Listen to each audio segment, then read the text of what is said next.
225 000 personnes bénéficient aujourd'hui de la prestation de compensation du handicap, cette aide personnalisée qui permet la prise en charge des dépenses liées au handicap. Ouais, sans elle, difficile de financer des aides humaines ou matérielles pour se déplacer, se nourrir, se laver ou même travailler. Pourtant, un peu partout en France, les plans d'aide sont revus à la baisse sans justification. Les explications Anne-Laure Jean, Timothée Derex et Thierry Oden. 1, 2, 3. Sarah est myopathe. Parce que tous ses muscles sont atrophiés, elle ne peut effectuer seule les petits gestes du quotidien. Alors, chaque jour, une auxiliaire de vie lui vient en aide.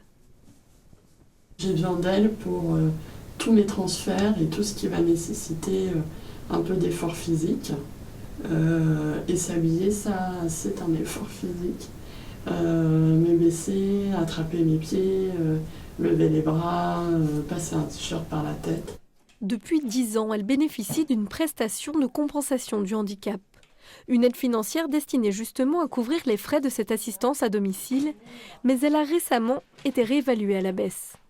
Avant, Sarah disposait de 243 heures par mois d'aide humaine, soit à peu près 8 heures par jour. Aujourd'hui, elle a seulement droit à 66 heures par mois, précisément 2 heures et 22 minutes quotidiennes. Autrement dit, du jour au lendemain, cette aide a presque été divisée par 4. Aujourd'hui, voilà, j'ai plus d'aide du soir financée et je peux plus sortir de chez moi pour faire mes courses ou pour aller à des activités extérieures. Jusque-là, Sarah était parfaitement autonome. Professeure de français, elle avait même son propre appartement.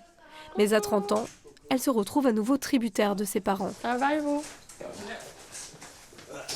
C'est un gros retour en arrière. L'autonomie, la vie d'adulte que j'avais réussi à construire, elle n'existe plus parce que je suis à nouveau dépendante. Et le plaisir, les loisirs, le sortir de chez soi, ça aussi, ça n'existe plus. C'est essentiel moralement et aussi physiquement, ça fait partie de la vie, quoi. C'est une façon de vivre dignement et d'être bien. Pour remplir son frigo ou la conduire chez le médecin, les parents de Sarah ont donc pris le relais. Ils ont aussi accepté de financer 1 heure par jour d'aide à domicile, une somme non négligeable. Ça représente à peu près 500 € par mois. Et quand on a fait les déductions fiscales, ça revient à 250 € par mois. Bon, on peut difficilement lui en payer plus qu'une par jour. On aimerait bien, mais c'est compliqué. S'il n'y avait pas mes parents, je ne pourrais plus aller travailler. Ça, c'est sûr. Donc, c'est un système assez absurde.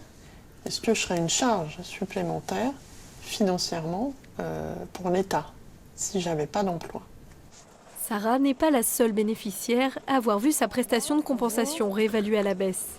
Mais d'après la Caisse nationale de solidarité pour l'autonomie, son cas ne doit pas être généralisé.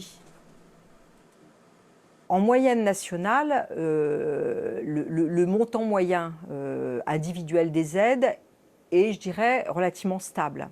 Exemple, l'aide humaine, on est entre 800 et 850 € par mois d'aide humaine, de montant individuel, depuis 3-4 ans. Maintenant, on a des réalités très différentes d'un territoire à l'autre ou même d'une personne à l'autre. Des réalités très différentes car cette prestation est une aide individualisée. Elle est donc attribuée au cas par cas et financée à 60% par les départements qui n'ont pas toujours le même sens des priorités. Avant de parler de disparité départementale, il y a un fait national qui lui est objectif, c'est la pression budgétaire que rencontrent aujourd'hui, les difficultés budgétaires en fait que rencontrent aujourd'hui les conseils départementaux.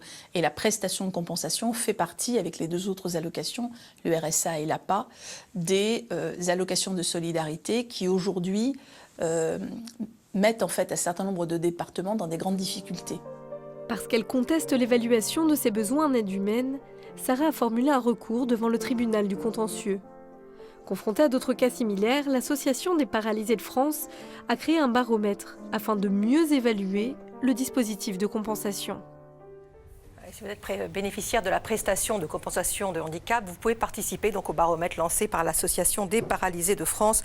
Il vous suffit de remplir un questionnaire en ligne via le lien qui s'affiche au bas de l'écran, compensationhandicap.fr.